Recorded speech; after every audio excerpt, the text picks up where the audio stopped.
प्रिय विद्यार्थियों, हिंदी मूलभूत व्याकरण में आप सभी का एक बार फिर से स्वागत है। आप 2 लेक्चर सुन चुके हैं और इस व्याकरण की प्रक्रिया को विधिवत नियमित रूप से आगे बढ़ाया जा रहा है। विगत लेक्चर में आपने संज्ञा और सर्वनाम के बारे में अच्छे से जान लिया है और मेरी कोशिश है कि आप अधिक से अधिक जानकारी प्राप्त करें और उस बिंदु पर पूरी तरह से डूब जाएं, उसको आत्मसात करने तैयारी को इस ढंग से करें कि आनंदित होकर के तैयारी करें। पढ़ते समय एक ऐसा माहौल बनाएं कि आप आनंदित भी रहें और हम जो व्याकरण में आपको कुछ दे रहे हैं वो अभी आपको विधिवत रूप से प्राप्त हो सके। तो देखिए, एक बार फिर आप ये नई चीज देख रहे हैं यहाँ हिंदी मूलभूत व्याकरण में प्रकरण विशेषण। वैसे विशेषण के बारे में हम छोटी कक्षाओं से बहुत कुछ समझते आए हैं, जानते आए हैं। देखेंगे कि विशेषण होता क्या है, उसके कितने प्रकार होते हैं और विशेषण की स्थितियां क्या होती हैं। सबसे पहले हम विशेषण की एक सरलतम परिभाषा के बारे में बात करते हैं। जो शब्द संज्ञा या सर्वनाम की विशेषता बताने का कार्य करते हैं उन्हें हम विशेषण कहते हैं। संज्ञा या सर्वनाम की विशेषता बताने वाले शब्दों को विशेषण कहते हैं। इनमें से जो शब्द विशेषता बताते हैं उन्हें विशेषण कहा जाता है और जिसकी विशेषता बताई जाती है उसे विशेष्य कहा जाता है। विशेष्य का आशय यहाँ संज्ञा से है। जैसे काली गाय खड़ी है, यहाँ काली शब्द विशेषण है और गाय शब्द विशेष यानी संज्ञा है। तो ये तो विशेषण की परिभाषा वाली बात हुई। कोई भी ऐसी स्थिति बनती है या कोई भी ऐसा शब्द आता है जो केवल संज्ञा या सर्वनाम की विशेषता बताने का कार्य करता है, वह विशेषण माना जाएगा। अब देखते हैं हम विशेषण के भेदों के बारे में। सबसे पहले विशेषण के 4 भेद दिए हुए हैं जिन्हें आप देख रहे हैं। सार्वनामिक विशेषण, गुणवाचक विशेषण, संख्यावाचक विशेषण, परिमाणवाचक विशेषण। सबसे पहले हम सार्वनामिक विशेषण की बात करते हैं। विशेषण से पहले आप सर्वनाम पढ़ चुके हैं और सार्वनामिक विशेषण सर्वनाम का ही एक रूप है। परिभाषा में भी इस बात को वैसा का वैसा ही स्पष्ट कर दिया गया है। देखिए, वे शब्द जो होते तो सर्वनाम हैं, इससे स्पष्ट है कि सर्वनाम नहीं है किंतु विशेषण का कार्य करते हैं, उन्हें सार्वनामिक विशेषण कहते हैं। जैसे यह, वह, इस, कोई। इन चारों शब्दों को आप सर्वनाम में पढ़ चुके हैं। ये चारों ही शब्द सर्वनाम हैं। लेकिन अगर ये 4 शब्द विशेषण का कार्य करने लगे तो फिर हम इनको सार्वनामिक विशेषण मान लेंगे। लेकिन ये कार्य करते कैसे हैं? उदाहरणों द्वारा ये बात यहाँ स्पष्ट कही गई है। ये उदाहरण देख रहे हैं आप कि यह हरि का घर है। ये जो घर दिख रहा है, इस घर की विशेषता है यह जो घर दिख रहा है उसकी विशेषता ये है कि ये हरि का है, इसलिए यहां पर हरि शब्द सार्वनामिक विशेषण होगा। अगर मैं इसको ऐसे कहूं कि यह घर है तो फिर ये निश्चयवाचक सर्वनाम हो जाएगा। वाक्य देखिए, यह हरि का घर है। यहां पर जो यह शब्द है वह सार्वनामिक विशेषण है, क्योंकि इस घर की यह विशेषता है कि ये हरि का है। दूसरी बात यह है कि अगर मैं इसको ऐसे बोलूं कि यह घर है तब यह शब्द सर्वनाम माना जाएगा। इसी तरह इस पुस्तक को अवश्य पढ़ें, तो यहां इस शब्द है वह सार्वनामिक विशेषण है, क्योंकि वह पुस्तक की विशेषता बता रहा है, इस पुस्तक की विशेषता बता रहा है। अगर मैं यूं कहूं कि यह पुस्तक है, तो यह के स्थान पर इस प्रयुक्त होता है, तो ये हम सर्वनाम के रूप में मानेंगे। कोई लड़का खड़ा है, अब यहां पर कोई शब्द है वह लड़का की विशेषता बता रहा है, इसलिए यह सार्वनामिक विशेषण होगा। वह श्याम का बेटा है, वह शब्द श्याम की विशेषता बता रहा है, इसलिए वह शब्द सार्वनामिक विशेषण होगा। कुल मिलाकर के हम एक महत्वपूर्ण बिंदु पर विचार करते हैं, वो यह है कि अगर ये शब्द विशेषता बताने का काम करने लगेंगे तब तो ये सार्वनामिक विशेषण माने जाएंगे। अगर ये विशेषता बताने का कार्य नहीं करेंगे तो इनको केवल सर्वनाम माना जाएगा। सर्वनाम के भेदों में दूसरे बिंदु पर विचार करते हैं, दूसरे प्रकार पर विचार करते हैं, गुणवाचक विशेषण। बहुत ही सरल परिभाषा इसकी दी हुई है। जो शब्द संज्ञा या सर्वनाम के गुण धर्म स्वभाव का बोध कराते हैं उन्हें गुणवाचक विशेषण कहते हैं। उदाहरण के द्वारा ये बात बहुत स्पष्ट हो रही है। गुणवाचक विशेषणों की कई कोटियां बनाई गई हैं और यह श्रृंखला बहुत लंबी है, लेकिन कुछ प्रमुख गुणवाचक विशेषणों का यहां पर हम उल्लेख कर रहे हैं। सबसे पहले हम काल बोधक, जो समय का बोध कराते हैं, इसमें आप देख रहे हैं कि नया, पुराना, ताजा, भूत, वर्तमान। रंग बोधक, जो रंग का बोध कराते हैं, लाल, पीला, हरा, नीला। लेकिन इसका मतलब ये नहीं है कि लाल, पीला, हरा, नीला। इसका मतलब ये है कि जितने सारे रंग होते हैं वो सारे के सारे इसी के अंतर्गत आ जाएंगे। ऐसे ही दशाबोधक में मोटा, पतला, युवा, वृद्ध, सूखा, गर्म, ठंडा ये दिया हुआ है। ये श्रृंखला और आगे तक भी जा सकती है। ठीक वैसे ही गुणबोधक में आप देख रहे हैं जो गुण विशेष का बोध कराते हैं, जैसे अच्छा, बुरा, भला, कपटी, चोर, ईमानदार, पापी, झूठा, सच्चा, मतलबी, चतुर, बेईमान। कहने का आशय यह है कि इनमें से हर शब्द संज्ञा या सर्वनाम की विशेषता बताने का कार्य करता है, इसलिए ये सारे के सारे शब्द विशेषण हैं। आगे की स्थिति में आकार बोधक, जो आकार का बोध कराते हैं, जैसे यहां दिया हुआ है गोल, इससे आकार का बोध होता है। चौकोर आकार का बोध होता है। तिकोना यानी 3 कोने वाला आकार का बोध होता है। लंबा, चौड़ा, ये सब आकार का बोध कराते हैं। संज्ञा संबंधी भी कुछ रूप हैं, जैसे बनारसी, बनारस से संबंधित, लखनवी, लखनऊ से संबंधित, मोरैनवी, मोरैना से संबंधित, नेपाली, नेपाल से संबंधित, चीनी, चीन से संबंधित।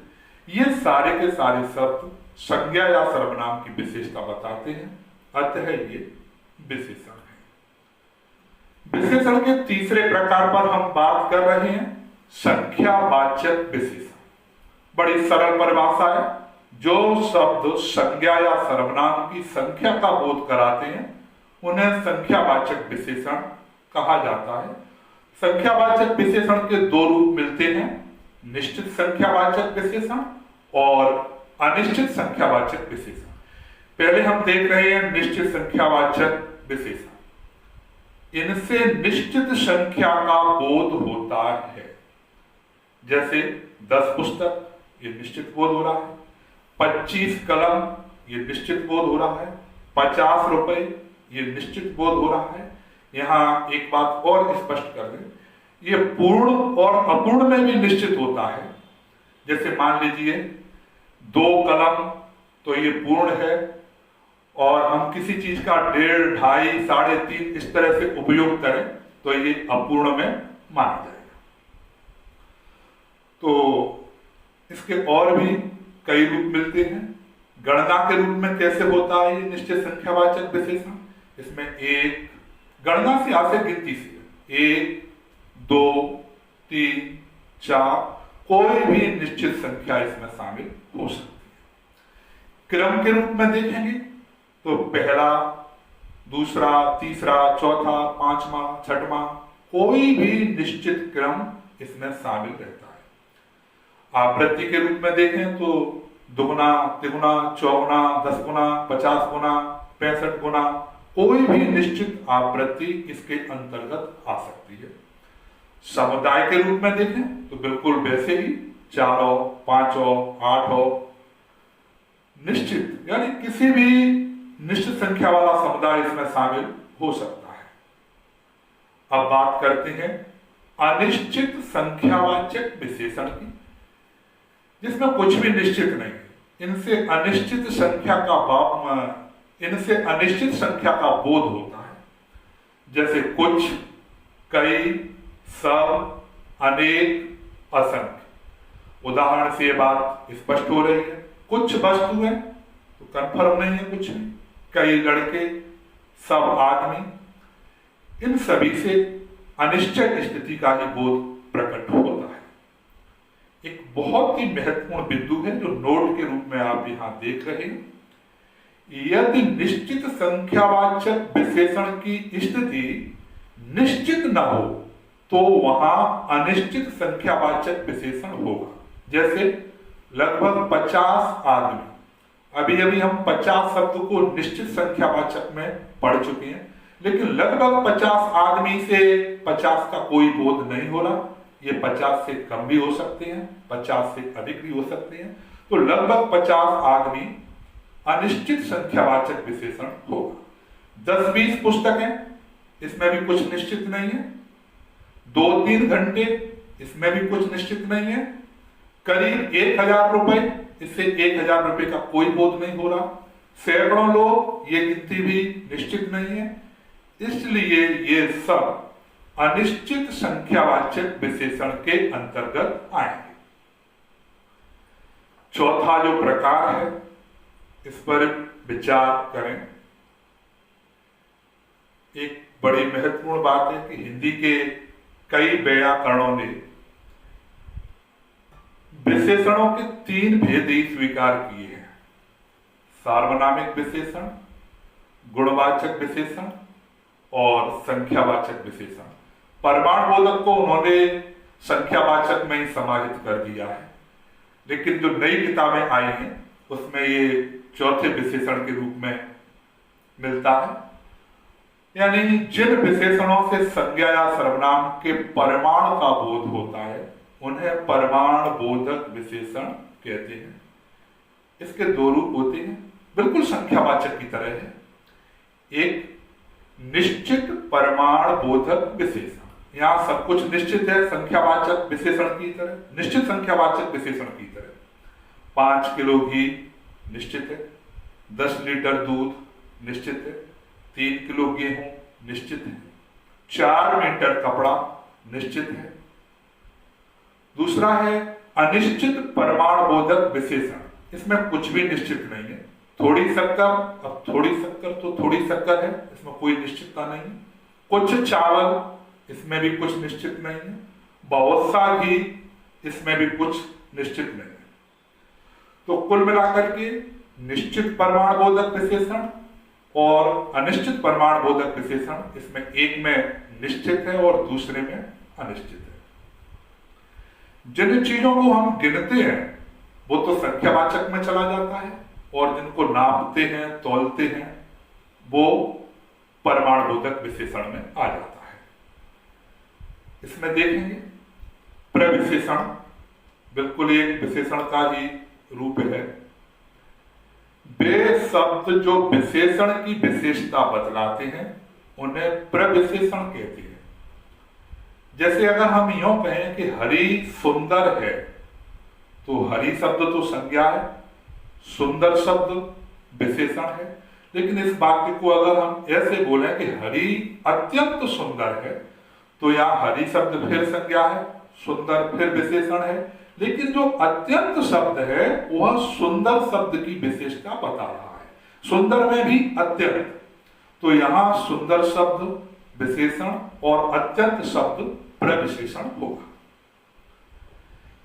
इसके बाद में हम बिंदु 3 में विशेषण की तुलना अवस्थाओं के बारे में बात करेंगे।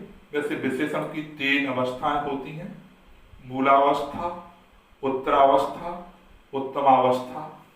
बिल्कुल हमने अंग्रेजी व्याकरण की तरह ही इसका उपयोग किया है।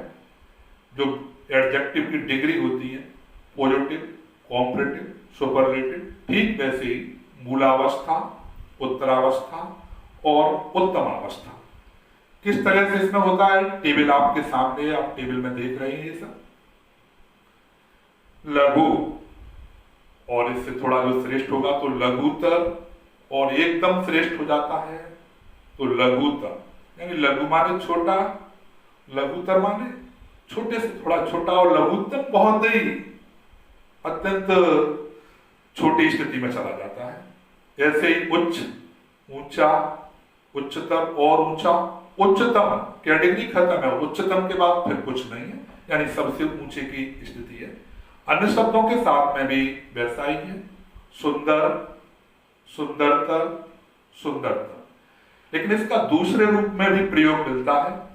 इसको सुंदर, बहुत सुंदर, सबसे सुंदर, इस रूप में भी इसका प्रयोग व्याकरणों में संभव है। ऐसे ही बृहत, बृहतर, बृहत्तम, श्रेष्ठ, श्रेष्ठतर, श्रेष्ठतम, अच्छा, बहुत अच्छा, सबसे अच्छा, बुरा, बहुत बुरा, सबसे बुरा। इस टेबल से आप विशेषण की अवस्थाओं के बारे में अच्छी तरह से समझ सकते हैं। बिंदु 4 ये हमने सार के नाम से पेश किया है। प्रिय विद्यार्थियों, आप अपना ध्यान अब एकदम केंद्रित कर लेंगे, क्योंकि मैं आपको बहुत ही ऐसी चीजें बता रहा हूं जिनका सीधा सीधा संबंध आपकी परीक्षाओं से है और किस तरह से स्थितियां बदलती हैं। आपको बिल्कुल ध्यान से देखना है, मेरी हर बात को यहां समझना होगा। देखिए, एक बात मैं पहले भी बोल चुका हूं, और जब तक मैं व्याकरण पढ़ाऊंगा उस बात को लगातार बोलता रहूंगा। उसी वाक्य को मैं फिर बोल रहा हूं, सुन लीजिए वही वाक्य जो बार बार सुना है कि कोई शब्द क्या है, इस बात का निर्णय वाक्य की स्थिति के आधार पर होता है। बस यहीं से मैं अपनी बात यहां शुरू कर रहा हूं। कोई शब्द क्या है, इसका निर्णय हम नहीं कर सकते। इसका जवाब तो केवल वाक्य का अध्ययन करके ही हम बता सकते हैं कि वो शब्द का किस रूप में प्रयोग किया गया है। कुछ वाक्य आपके सामने दिए हुए हैं। पहला वाक्य देखिए, पुलिस के आते ही चोर भाग गया। अब आपसे पूछा जाए कि यहां चोर क्या है? क्लियर है, यहां जातिवाचक संज्ञा चोर है। लेकिन दूसरा वाक्य भी देख लें। इस पहले वाक्य में चोर आया है और दूसरे वाक्य में भी चोर आया है। रामलाल का बेटा चोर है, इसमें गुणवाचक विशेषण हो गया चोर। ऐसा हो क्यों गया? ये वाक्य की स्थिति बन रही है। पहले वाक्य में चोर से किसी जाति विशेष का बोध हो रहा था, यानी चोर एक जाति है, उसका बोध कराया गया है। लेकिन यहां जो चोर शब्द है वो रामलाल के बेटे की विशेषता बता रहा है, और रामलाल का बेटा संज्ञा है, और रामलाल का बेटा संज्ञा है और उसकी जो विशेषता बताएगा तो उसको तो विशेषण होना पड़ेगा। तो पुलिस के आते ही चोर भाग गया, यहां पर चोर जातिवाचक संज्ञा है, और रामलाल का बेटा चोर है, यहां पर चोर गुणवाचक विशेषण है। अब आपसे कोई प्रश्न करे कि चोर क्या है, संज्ञा है कि विशेषण, तो फिर मुझे वहीं जाना होगा कि कोई शब्द क्या है। इस बात का निर्णय केवल वाक्य के आधार पर ही किया जा सकता है। और भी वाक्य हम आपके लिए लेके आए हैं, देखेंगे आप। इन वाक्यों को ध्यान से देखेंगे। हरीश तेज बालक है। अब यहां पर ये तेज शब्द क्या कर रहा है? विशेषता बता रहा है। किसकी? बालक की।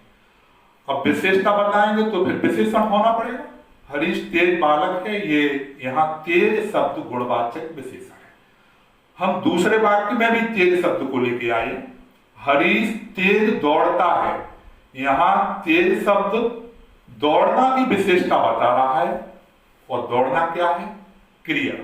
तो यहां पर तेज शब्द क्रिया विशेषण होगा। जो शब्द क्रिया की विशेषता बताते हैं उन्हें क्रिया विशेषण कहा जाता है। अब प्रश्न उठता है कि तेज है क्या? विशेषण है कि क्रिया विशेषण है?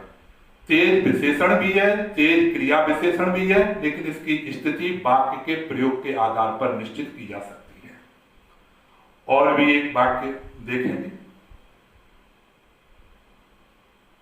श्याम के पास एक पुस्तक है।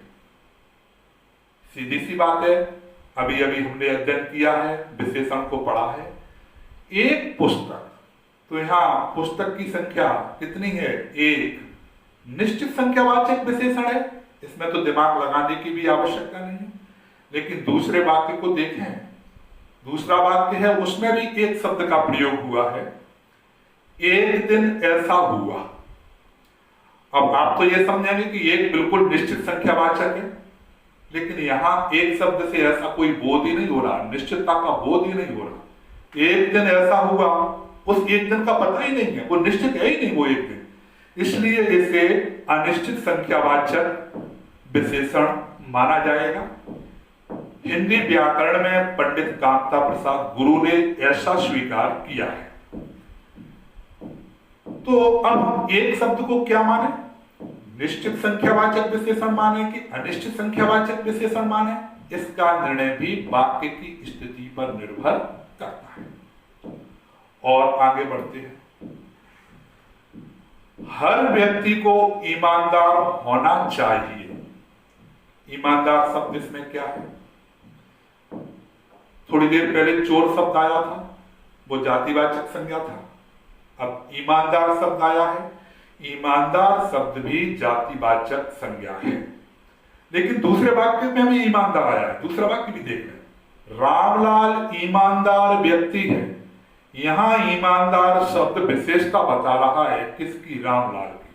तो यहां ईमानदार शब्द गुणवाचक विशेषण माना जाएगा। पहले वाक्य में हर व्यक्ति को ईमानदार होना चाहिए, ईमानदार जातिवाचक संज्ञा है। दूसरे वाक्य में रामलाल ईमानदार व्यक्ति है, यहां ईमानदार गुणवाचक विशेषण है। आगे की स्थिति देखते हैं और वाक्य देखते हैं। उसके पास 10 रुपए है। सीधी सी बात है, इसमें 10 शब्द क्या होगा? एकदम क्लियर स्थिति बता रहा है, ये निश्चित संख्यावाचक विशेषण है। लेकिन अगर इसको हम ऐसे कहें कि उसके पास 10 किलो गेहूं है, तो ये निश्चित परिमाणवाचक विशेषण होगा। क्योंकि रुपए गिनने की चीज है, इसलिए वह निश्चित संख्यावाचक विशेषण है, और गेहूं तौलने की चीज है, इसलिए निश्चित परिमाणवाचक विशेषण है। अगला वाक्य देखेंगे। सड़क पर कोई दौड़ रहा है। सड़क पर कोई दौड़ रहा है, कुछ स्थिति का ही नहीं पता। अब कोई के स्थान पर कुछ भी आ सकता है, या अनिश्चितवाचक सर्वनाम है, अनिश्चयवाचक सर्वनाम है। लेकिन किसी वाक्य को हम ऐसे कहें कि सड़क पर कोई लड़का दौड़ रहा है, तो यहाँ कोई शब्द लड़का की विशेषता बता रहा है, इसलिए यहां कोई शब्द सार्वनामिक विशेषण होगा। तो पहले वाक्य में भी कोई शब्द आया है, वो अनिश्चयवाचक सर्वनाम है। दूसरे वाक्य में जो कोई शब्द आया है वो सार्वनामिक विशेषण है। आपने विशेषण के बारे में बहुत कम समय में बहुत अच्छे से समझ लिया है। कुछ इस पर भी विचार करते हैं कि वस्तुनिष्ठ प्रश्न का अभ्यास देखें, आप समझ पाए कि इस पर प्रश्न किस तरीका से बनाए जा सकते हैं। कुछ वस्तुनिष्ठ प्रश्न लेकर के हम उपस्थित हैं। निम्न में कौन सा शब्द विशेषण है? गोलाई, गोलाकार, हिंदू, पंडित, अब विशेषण वे होते हैं जो संज्ञा या सर्वनाम की विशेषता बताएं। तो गोलाई तो कोई विशेषता बता नहीं रहा। हाँ, गोलाकार शब्द है वो विशेषता बता रहा है, इसलिए इसका सही उत्तर गोलाकार ही होगा। हिंदू शब्द भी विशेषता नहीं बता रहा और ये जातिवाचक संज्ञा होगा। पंडित दिया है वो भी जातिवाचक संज्ञा है। गोलाई दी है वो भाववाचक संज्ञा है। केवल गोलाकार हमारे पास बच रहा है और इसे हम विशेषण मानेंगे। दूसरा क्वेश्चन हम देखेंगे। शिवाजी की वीरता को सारा संसार जानता है, इस वाक्य में वीरता शब्द का रूप होगा। संज्ञा, सर्वनाम, विशेषण, प्रविशेषण, 4 ऑप्शन हमारे पास दिए हुए हैं। वीर शब्द जातिवाचक संज्ञा है और उससे वीरता शब्द बनाया गया है जो कि भाववाचक संज्ञा है। तो यहां वीरता के बारे में पूछा गया है, तो यहां वीरता शब्द भाववाचक संज्ञा है। चूंकि ऑप्शन में भाववाचक संज्ञा नहीं लिखा है, केवल संज्ञा लिखा हुआ है, इसलिए इसका सही उत्तर संज्ञा होगा। तीसरा प्रश्न देखते हैं, बड़ा अच्छा प्रश्न है। दोहाई ऐसी बानी बोलिए मन का आपा खोए औरन को शीतल करे आप हो शीतल हो। यहां आप हो शब्द का सही रूप क्या होगा? मैं आप लोगों को एक बात और बता दूं। आप सोचेंगे कि मैंने तो अभी विशेषण पढ़ाया है और मैं प्रश्न सर्वनाम से पूछ रहा हूं। मेरे कहने का अर्थ है कि जैसे जैसे हम आगे बढ़ते जाएंगे तो जो पुराना पढ़ाया गया उसको भी साथ में लेके चलेंगे, नहीं तो आप पुराना भूल जाओगे। इन प्रश्नों में संज्ञा भी आया है, सर्वनाम भी आया है, विशेषण भी आया है। आप क्रिया पढ़ लोगे तो संज्ञा, सर्वनाम, विशेषण, क्रिया सब आएगा। आप फिर अव्यय पढ़ लोगे तो उसमें संज्ञा, सर्वनाम, विशेषण, अव्यय आएगा और ये शब्दों के सभी भेद पूरे हो जाएंगे। फिर ऐसे वाक्य चलेंगे तो सभी में से कुछ भी पूछा जाएगा। तो इसको बहुत विस्तार से कि आप ऐसा नहीं कि आगे बढ़ेंगे और पीछे वाला बराबर हो जाए। तो इसीलिए ये प्रश्न सर्वनाम से पूछा गया है कि ऐसी बानी बोलिए मन का आपा खोए औरन को शीतल करे आप कोई शीतल हो। यहाँ आपो शब्द का सही रूप होगा पुरुषवाचक सर्वनाम, निजवाचक सर्वनाम, अनिश्चयवाचक सर्वनाम, संबंधवाचक सर्वनाम। यहाँ आप शब्द स्वयं के लिए आया है और जब आप शब्द स्वयं के लिए आता है तो वहां निजवाचक सर्वनाम होता है, जो इसका सही उत्तर है। अगला चौथा प्रश्न हम देख रहे हैं, इनमें से गुणवाचक विशेषण कौन सा है? चौगुना, ये तो संख्या बता रहा है तो ये संख्यावाचक विशेषण में जाएगा। नया, वास्तव में ये गुण का बोध करा रहा है तो इसे हम गुणवाचक विशेषण मानेंगे। 3 भी संख्यावाचक में जाएगा, कुछ अनिश्चित संख्यावाचक में जाएगा। तो यहां इसका सही उत्तर होगा नया। इनमें से गुणवाचक विशेषण कौन सा है?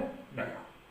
और 5वां प्रश्न आप देखेंगे, निम्न में से कौन सा शब्द विशेषण है? सौंदर्य, हिंसा, वृक्ष, ममेरा। सौंदर्य तो संज्ञा है, हिंसा भी संज्ञा है, वृक्ष भी संज्ञा है, ममेरा ये विशेषता बता रहा है। कैसे? जैसे हरि श्याम का ममेरा भाई है,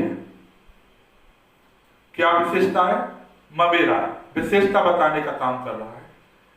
इसीलिए यहां जो इसका सही उत्तर होगा वो ममेरा होगा। पशु शब्द का विशेषण क्या होगा? पशुत्व, पशुता, पाशविक, पशुपति। यहां इसका सही उत्तर स पाशविक है। तो इस तरह से ये कुछ प्रश्न थे और बाद में इनके उत्तर भी दिए हुए हैं। उत्तर वाला में गोलाकार, संज्ञा, निजवाचक, सर्वनाम, नया, ममेरा और पाशविक। अगले प्रकरण में कल हम एक बहुत ही विशिष्ट शब्दों के भेद में जो क्रिया है, जिसके बारे में तमाम भ्रांतियां भी हैं, उन पर हम चर्चा करें।